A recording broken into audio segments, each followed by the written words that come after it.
Hey everyone, this is part two of the previous conversation Tim and I were having. We divided it up into two conversations because the flow was just going well. So if you haven't already, go back to the previous episode and start there. And things start to open up when you have that level of commitment. But the thing with it as well that I love with the path of power is that you're coming from a place of you're being full. You're already full. You're not waiting for this point in time to achieve something for it to then fill you up and define you and make you who you are as a man. Because if you're coming from that place, which is a path of force, then there's so much riding on you getting there that you feel you're so emotional in that place, right? You're so up and down in that place, which just is not the best place to be. It's not the most productive place to be. Whereas when you've been pulled, there's still things riding on it, right? But you already feel full. So then you're coming from abundance as well, which is, regardless of how you want to look at it, every successful person that I've ever studied, at least, all the real successful ones as well, the ones that not just have made financial success, but seem to be happy and fulfilled and healthy. They all come from this place of abundance, whatever they call it, whether they call it positivity, whether they call it metaphysics, whether they call it whatever they choose to call it, they all reference it. For example, in business, they talk a lot about, being the client you want to attract, right? If you're not paying your bills on time, then you're going to attract clients that don't pay you on time. If you're not appreciating what your vendors do for you, you're going to attract clients that don't appreciate you. So are you being the kind of client that you want to attract from the level of how you dress, to the level of how you present yourself, to how you look after yourself, to how you take care of your bills and your, even if the bill's going to be late, how you communicate with the vendors, right? Rather than avoiding them and ignoring them and whatever it is. And it really struck me when I first started to kind of see this pattern of all these different leaders say this. And they called it, what did they call it? I think they called it the law of the mirror or something. Basically saying that essentially the reason why this happens is because you basically project, obviously, yourself onto other people, right? And you then tolerate the standards that you were living by. So as you then start to elevate, another reason why your life rises is because you then you don't tolerate the things you used to. So by default, better people start showing up in your life as well. Better things start showing up in your life. More money starts to come in. Better health, better relationships. And it just, again, it just doesn't happen that way if you're on the path of force. It's absolutely so true. I love this conversation. So I actually started taking notes on this, and I hope you guys listening did too. There's just so many good nuggets that come out of conversations like this, and you and I get to have these every day, which is so awesome. And we get to talk to these not only to each other, but to Arthur, the other coaches that that we have on board, and to the team, and to the guys in the activation method, the brotherhood, and the other programs. It's just, so grateful, just so very grateful. Right? It's absolutely amazing. Yes. The other thing as well is environment. That's been coming up a lot as well, which obviously I know of. So what is in your environment, right? Is your environment reinforcing where you are going? Is your environment reinforcing the identity of the identity that you are carving out for yourself and stepping into? Whether it's through the people that you have in your environment, which we've spoken about, the stuff that you're consuming, like the kind of information that you're consuming, the conversations that you're in with the people, like I said, but also little things, right? Like little, trinkets or little images or whatever it is around. You're walking around in clothes that are just all crappy and old and make you feel rubbish. It's not about walking around in clothes that, maybe crappy and old, but if you feel great in them, then awesome. If they remind you of maybe clothes, maybe it's not about the clothes, but the point I'm making is, do the things in your environment inspire you and remind you every day of where you are going versus where you have been. And quite frankly, that's a challenge for me at the minute. In some respects, obviously from Amelia and I moved out of our last place in December of last year. We were living there for a couple of years. Prior to that, of course, we were away a lot. And the last place, one of the reasons why we moved there, Doug, was because of that environment. It was, one of the most popular postcodes in Leeds, at the top of the street. There's this restaurant called the Flying Pizza that I loved it. And for years, ever since from when my dad was my age, he used to go on business lunches there, and he used to take his clients. And back then, all the Leeds players, Leeds United, the local football team, back then, all of those guys used to go as well. So, for decades, it's been like, the place, let's say, where people go. So now, obviously, when you go there, there's all these Lamborghinis and Rolls Royces and Ferraris. And so coming out of our house and walking to the top of the street and seeing all this abundance is damn near impossible to be in a place of lack, right? Because it's just there, plastered all in front of you. Whereas now, what Amelia and I decided to do, because her mum was moving out of her place, we decided to move into here. So right now I'm in the office, but right in front of me just in the room, is a bed.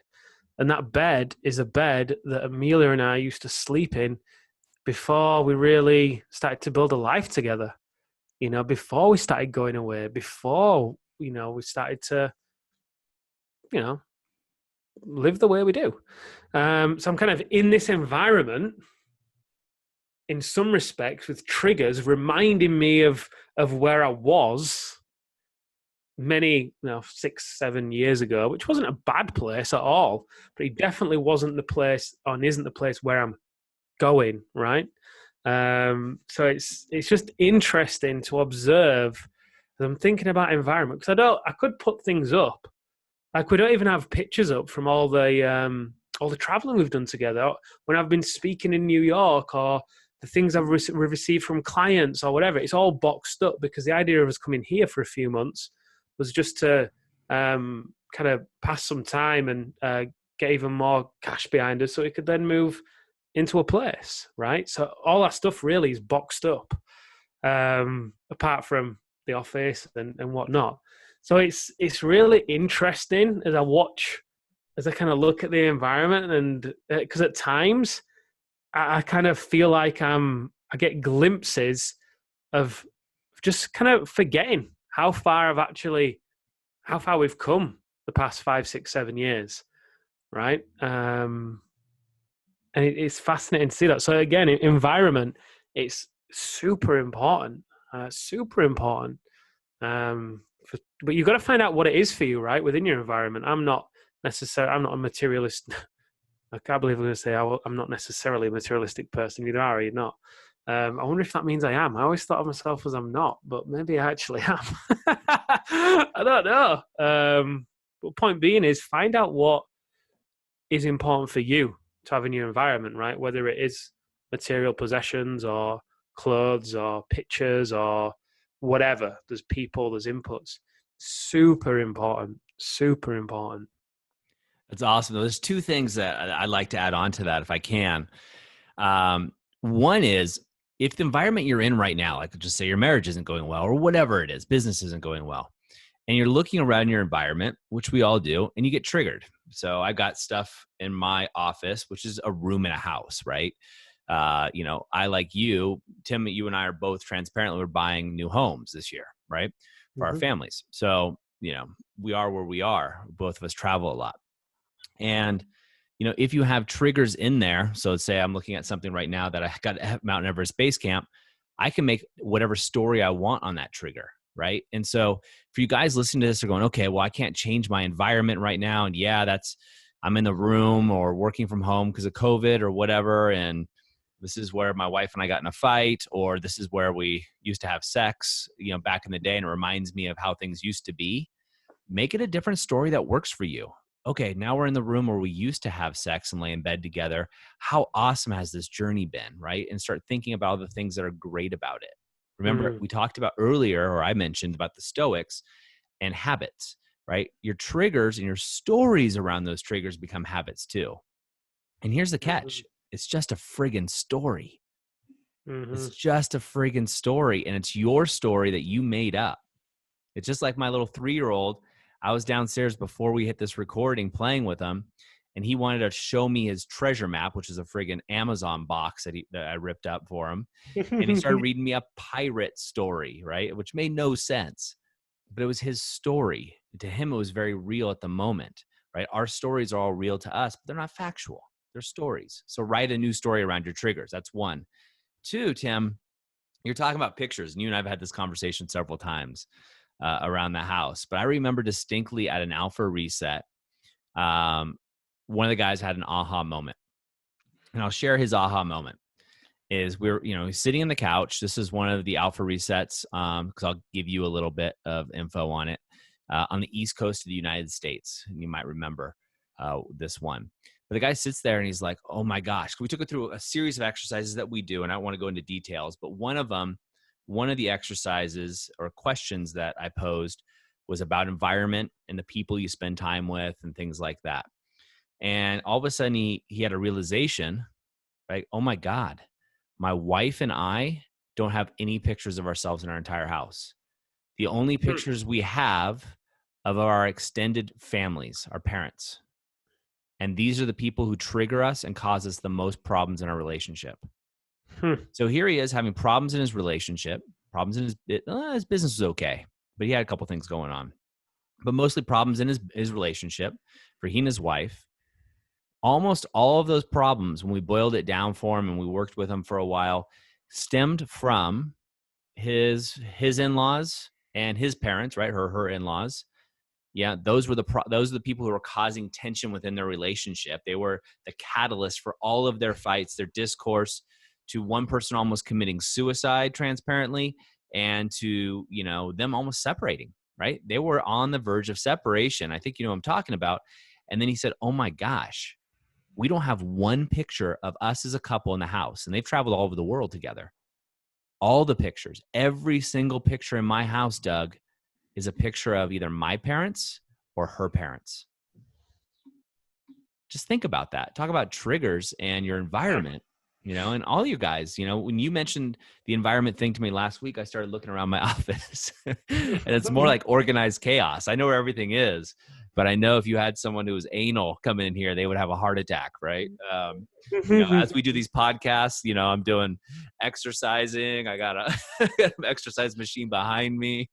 I'm doing grip training. It's all over my desk. I love it. But then okay, does that affect your environment? Is that a reflection of who you are and what's going on inside? And I think that's really important to look at and to do. Like the picture behind me, for anybody that's watching this on YouTube or on the website, that was painted by one of my clients, Stephen Holland, world famous painter. So it reminds me, it triggers me. I like the painting, Clint Eastwood. I like it, but it triggers me and reminds me of him, a time in my relationship with him. And I think you're spot on, man. I think for a lot of guys, if they look around their house and they're having problems in their relationship, do you have wedding photos up? Do you have photos up of times that things were great with your relationship? And that's the hardest time, man, to put them up, right? That's the hardest time to make changes in your environment when you're like, I just want to kill her. The last thing you want to do is put wedding photos up, but maybe it's the best time, right? Yeah. Yeah, yeah. Well, obviously we've got an intimacy coach at the minute, right? Amelia and I, Mm-hmm. and we had a session a few weeks ago. I can't remember when it was, but anyway, we were talking about sex and the sexual experience and what it would really look like for each one of us to really enjoy it and bask in it and so on. And anyway, Amelia was describing it, and she was saying, "Yeah, do you know what? I'd love to just lay there after sex, just lay there together and just be there." You always just seem to get up like 5 minutes or so after we've had sex, like. And I'm thinking about it, and I'm just like, honestly, I don't like the room that we're in. It's obviously it's not our bedroom, right? Because like I just said a moment ago, the house that we're in, and it's just that the bed isn't comfortable. The colors are dark. It's just not a room that I typically enjoy spending a lot of time in. As I was describing, as I kind of was realizing this, well, both of us were realizing it because she said as well. She said, "Yeah, I sometimes don't want to really lay there either." But she didn't really. Neither of us had thought about it. You know, we didn't realize really that we'd got into a bit of a habit that wasn't necessarily what either of us wanted to experience. It wasn't causing problems, but it also wasn't the best for us, right? And as we had this conversation, she was basically saying a similar thing. And again, it feeds back to the environment piece. I mean, imagine for her and I, we described the kind of environment that we would love to lay in, right? There'd be maybe a diffuser in the room. It'd be nice and light and spacious. There'd be plants. It'd be nice and white. There'd be a big bed. There'd be music that'd be able to play. There'd be, you know, maybe even a little fridge in the room as well. So if we wanted to get a little drink of water or whatever, you know, just things to make it completely, there'd be no reason to leave the room after we've had sex, right? And just lay there and enjoy it. And as we started to describe what this room might look like and how it might be, I was like, wow. I mean, imagine laying in that room after you've had sex. And we're both like, wow, that would be a pleasure to lay in. Even having like sexual pictures up, not necessarily like nude, or maybe it is. I don't know. But point being is it continues to reflect and mirror the energy and the purpose in the room, right? Huge. Or just put mirrors up. Just put mirrors up, yeah. Just put mirrors up. You could put Georgie O'Keeffe paintings and things like that. Yeah, it's so true. You know, I think we can become so utilitarian as men sometimes, right? That we're just like, okay, bedroom, what's it for? Sleeping and sex. All right, just throw a bed in there, tighten the walls, and open up the rest of the house because, you know, we don't need it to be a sanctuary. And I've worked with the same intimacy coach that you guys are working with previously with my wife, and it's those questions, right, that come up that she raises and asks you, like, you know, what does that look like, or what does sex mean to you? Right, which is a crazy question. It's like, oh shit, I never really thought about at a deep level, right? And you know, you kind of go right to teenage mode and go, okay, well, I know it's supposed to be something more than that, but when does it start? Well, when I get a boner. Or right before, right? Wrong answer. When does it end? No. So I think that's really interesting again. And this goes, oh, dude, this all ties right back into what we were talking about earlier is, you know, there was an area of your life that you knew could be better, right? And I've talked to you about this, and it's something Erin, my wife, and I decided was like, look, we did marriage counseling. It didn't work for us. It wasn't the right thing when we're, you know, so what do we do when things are good? Let's hire a coach when things are good. And to you and Amelia's credit, you're like, hey, if our relationship could be better, if it's even possible, let's give it a shot. And you guys went for it because you guys were doing great, right? And you still are. And you guys up-leveled it. And that goes to the standards, but also goes to who you surround yourself with, right? You guys are compressing time. You're not just getting an audio book on relationships. You're not just getting another book from Amazon on how to have a more intimate relationship or a Karma Sutra. You went and hired a coach, which is and not an inexpensive coach, by the way. It was quite an investment, but that coach brings all their experience and knowledge and helps you guys with a path that you're going to be on. And I think that's huge. Obviously, you and I eat our own cooking when it comes to that stuff. We walk the walk. We recommend coaches, and we have coaches. It is huge. I mean, I spoke to 2 men yesterday who applied to go into the activation method, and one guy, he just left it way too late. You know, he went back to tell his wife. He said, "Hey, look, you know, this is what I want to do," and she said, "Well, don't take any money out of the account. We need it all in there for the lawyers." I'm sorry. And to him, that was like a shot to the heart, right? It's like, oh yeah, you know. But the reality is as well. She'd said, weeks prior that she wanted a divorce, and he then haggled to get a separation, a trial separation, and to buy some time. I didn't know that. And then another guy, he said, "Well, do you know what, Tim? I just don't feel comfortable making the financial investment right now because if I get divorced, then I'm going to need that money to get a new place and put a deposit down." And I'm thinking, surely the point of this is to prevent that from happening. But if you're going to go into it with this mentality of, hey, we'll just see what happens, then, and you're going to get divorced and you are going to use that money for something else. So the point being is a lot more than that. yeah, it's going to be a lot more. You don't want to wait until, well, don't wait. In my opinion, my advice is don't wait until it's falling off the cliff to try and catch it on the way down, because it's by that point it's got so much momentum, you're going to get taken down with it. And so many guys that come to us wait until it's way too late, until the wife has literally brought it to them and said, you know what, I'm out. Oh shit, right, I'll do something about this and let's go to the marriage counselor. If you have even an inclination that your marriage is on a downward trend, you're having less sex, you're having more arguments, you wanting to spend less time together, catch it early. Don't put it down to, oh, well, this is just the way it's supposed to be, this is just the way it goes.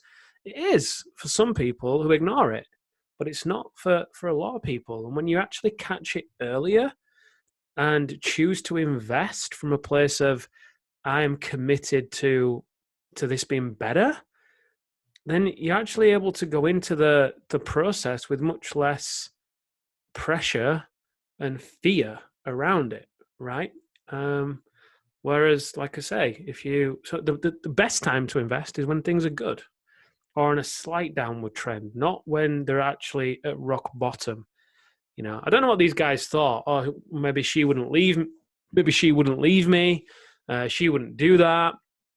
I don't know. I don't know what went through their mind to cause them to. I know one of them did try marriage counseling. To his credit, he tried it a few times.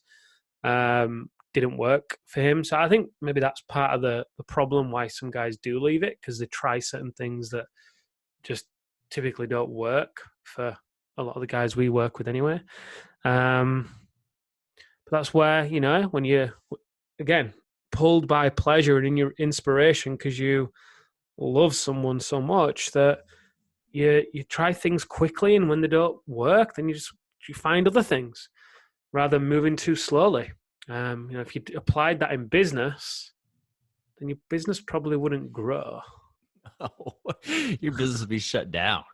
The guys know that. I think what happens, first of all, we did a podcast, on Is It Too Late, right? And guys, go back and listen to that, because there's a lot of guys that have come through the program where it's, it has been quote unquote too late, but they've been able to salvage it, right? So that's possible. I want to be very clear about that. But to Tim's point, you don't want to be in that position, right? That's a harder position. That's kind of like, waking up one day and being 350 pounds and going, crap, I'm 350 pounds overweight. I don't know what that is in stones and kilos, right? That's like, anyway, 175 or something like that kilos.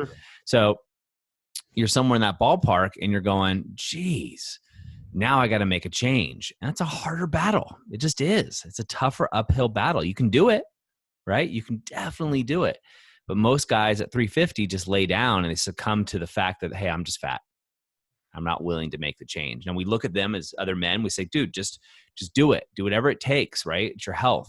It's the same in your marriage, guys. It's the same in your marriage. You want to really go after it. You want to track it down. And I want to do another episode, Tim, because I haven't told you this yet. I talked to a guy about, he talked to me about the economics of marriage versus divorce. And I'll give you his breakdown. Very logical guy, super smart.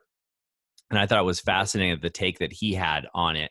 And it was just his perspective as he was talking to me about it, on what it's worth investing. Like, is it worth investing in your relationship? Is it worth investing in an intimacy coach, in a coaching group like the Powerful Man, or is it just go get a book, right? In business, if your business was failing and you said, hey, I'm going to figure out how to solve my business, I'm going to go get the New York Times best-selling book on Audible, right? You're not going anywhere.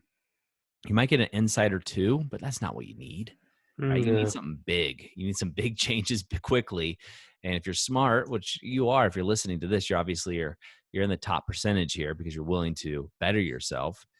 You go after it aggressively, right? You get coaches, you get mentors. In the United States, we have SCORE, we have all kinds of resources, right? You get a business coach.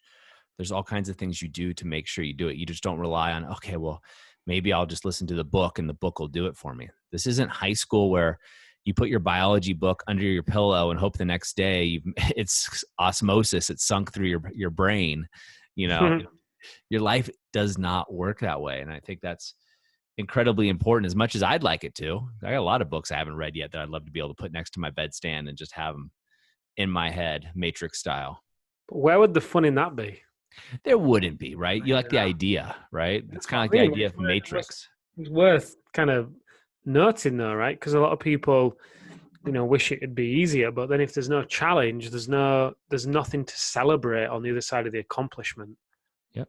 That's the same argument people make with, if you had the ability to live forever and you couldn't kill yourself though, you just live forever, after a while, the fun of life would dissipate. Philosophers have been writing about this for a long time, right? The idea of jumping off a cliff, going cliff diving wouldn't mean anything because you wouldn't die. Skydiving, there wouldn't be a thrill. The adrenaline would be gone because it'd be like walking down the street, even less risk than that, right? Because walking down the street, could be a car. So, human nature, you need a challenge. And as alpha men, you definitely need challenges. And for most of us, the biggest challenges are relationships and our business, right? Those are two of the biggest areas. For some of you guys, it's going to be health, right? Thrown in there. Most challenges that guys don't realize is their challenge because they've lived with it for so long is the area of self, right? And that's huge. And like the advanced breath work that you're doing with the guys in the Brotherhood right now is right along those lines. It's kind of like one of those things that you didn't know you needed it, until you got it. Right? If you grew up in a jungle and you've been squatting in a hole your whole life, right? And then all of a sudden you see flat running water, a house, toilets, nice clothes. All of a sudden you're like, wow, this is amazing, right? That's the kind of transformation the guys are making within the activation method. They're like, whoa, it could be like this? I had no idea. And once you know, that's the dangerous thing, right? That's the warning. Once you know how great your life can be and you start achieving those things, you can never go back. No. You can't go back to the jungle, be naked, walking around. Once you've experienced using the proper toilet, having clean, sanitized food when you want it, being able to get food on demand, it's just impossible. Very true. Tim, I love the conversation, man. I know we just hit record and just started riffing, so this was a lot of fun. And so much to cover. And guys, I hope you got something out of this too. I'd love to hear about it. And if this sounds like something you'd like to experience, right? Surrounding yourself with other men and up-leveling your life, going from the jungle to the mansion and experiencing that lifestyle, and not just for once or twice, but for good. Head over to the alphareset.com. Go over to thealphareset.com and find out more information. Just go ahead and go through the video trainings that are on there and see if it resonates with you. As we always say, it's not for everybody. It's really for someone who's open-minded and willing to take a look at their life and want to make a change. So if you're ready or even think you're ready, then now's the time. All right, guys, that's it for us today. We'll see you on the next episode of The Powerful Man Show.